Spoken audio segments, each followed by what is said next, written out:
6 sano kadib mas-uuliyiintii asaasay hay-adda Fair Fishing ee ka shaqeysa horumarinta kalluumaysatada ayaa maanta kormeer ku sameeyay goobihii ay ka hirgeliyeen adeega kalluumaysatada loo qabtay magaalada Berbera. waxaanay goob u soo mareen dekada kalluumaysiga magaalada Berbera iyo goobaha ay ka sameeyeen baraf dhaliyayaal lagu kaydiyo kalluunka badda laga soo jilaabo. waxaana warbixino ka siinayay goobahaasi ay kormeerayeen mas-uuliyiintani يوسف عبد الله يقول oo gudoomiyaha geeska Afrika ee hay'adda Fair Fishing. Assalamu alaykum wa rahmatullahi wa barakatuh. waxa maanta farxad weyn inoo ah in ay halkan nala joogaan aasaasayaashii Fair Fishing oo hogaaminayo gudoomiyihii Fair Fishing Klaus iyo gudoomiye ku-xigeenkii Mahad iyo sidoo kale Saciid. waxa ay halkan u yimaadeen si ay u dardargeliyaan dabcan hawlihii muhiimka ah ay wadeen kalluumaysatada iyo sidii loo dhisi lahaa kalluumaysatada Somaliland. waxa farxad gaar ah noo ah in muddo 6 sanadood kadib ay mar labaad iyagoo saddexdoodii maalintii u horeysay aasaasay ay imka hadana ay soo booqdeen oo ay ku faraxsan yihiin midhihii ay aaseen maanta siirkii ay maalinta aaseen midhihiisii oo soo baxay ay aad ugu faraxsan yihiin oo idinku soo dhaweynaynaa. waxa weeye midhihii ay beerteen dad badan baa ka faa'iideystay maalintii waxa laga yaabaa in saddexdiin una ahaadeen laakiin maanta waa arkaysaan inta idin garab taagan oo dhammaantood dadkii ka shaqeynayay midhihii siirkii ay beerteen midhihii ka soo baxay. waxa weeye wax Ilaahay loogu mahadnaqo annaguna waan idinku mahadnaqaynaa. iyaguna halkaasi ka hadlay mas-uuliyiintii asaasay shirkadda Fair Fishing oo kala Saciid Cabdiraxmaan Suufi iyo waliba Mahad iyo sidoo kale gudoomiyaha guud ee hay'adda Fair Fishing Mr Klaus oo u dhashay dalka Denmark. goobtii aan u heshiinay inaan wax ka qabanno ee Berbera taasoo Yuusuf sheegay maanta waxay farxada wixii aan 6 sano ka hor fikir ahaa iyo maxaad u qabataan dalka iyo maxaad ku soo kordhisaan maanta waxaa muuqda ee shaqeynaya inta maanta ay garab taagan iyo ilaa 40 ba gaaraya ay maanta ka shaqeystaan. alxamdulillah rabbil caalamiin markuu ugu horeyso Ilaahay baa mahad leh. marka dambana intii dambe ee soo dadaashay tiimka localka xaggan inoo jooga ay ugu horeeyaan ayaa mahad leh.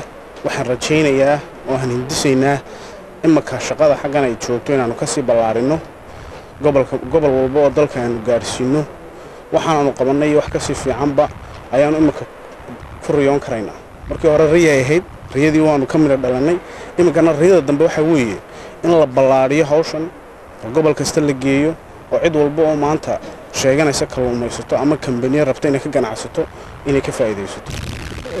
aniga Ahmed Farxadan oo saaxiibkiisa sheegay asaasii 6 sano ka hor halkan waxa yeelatay wax kalluumaysi aan ka jirin afarta lagu fiiqo oo la taabto aan ka jirin runtii aanu niyo waxdu insha Allah ta'ala waddanka Somaliland inaanu maxay heelay aanu xeebta 100 kilomitir inaan wax qabano runtii aniga iyo Klaus iyo Saciid oo maxay 6 sano ka hor dadku naga yaabsanaayeen walaa waxa dad hay'ado inta kilka weyn ayaa yimi waxa ka qabo waayeen inkuma matiiba doonaysa inaan noo timaadaan runtii aanu waanu balan qaadnay laba nin muwaadin nahay anida xawaya yeelatay aniga waddanka waxa doonayna in wax ka hirgelino maanta alxamdulillah baad aragtay halka joogno baarata shaqaalaha maartay garab taagan waad aragtay maanta baahida aan ka daboolay deegaanka Berbera insha Allah ta'ala waxaan rajaynayaa insha Allah 2012 inaanu maxay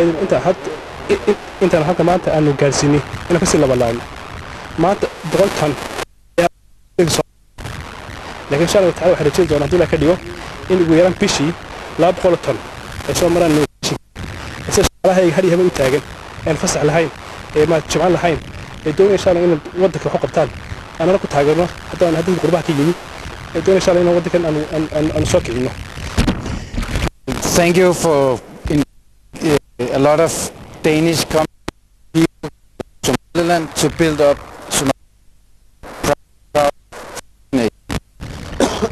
the first 5 years it was possible to create a small station that has made a big impact. We that it's around 35 station and we're proud that increasing every day. I say we have a dream Somaliland has to be and can be a proud fishing nation. And we want to support that by securing that you can have fresh fish all over Somaliland. Thank you. Mohamed Abdullahi Sofriste, Universal TV, Magaalada Berbera.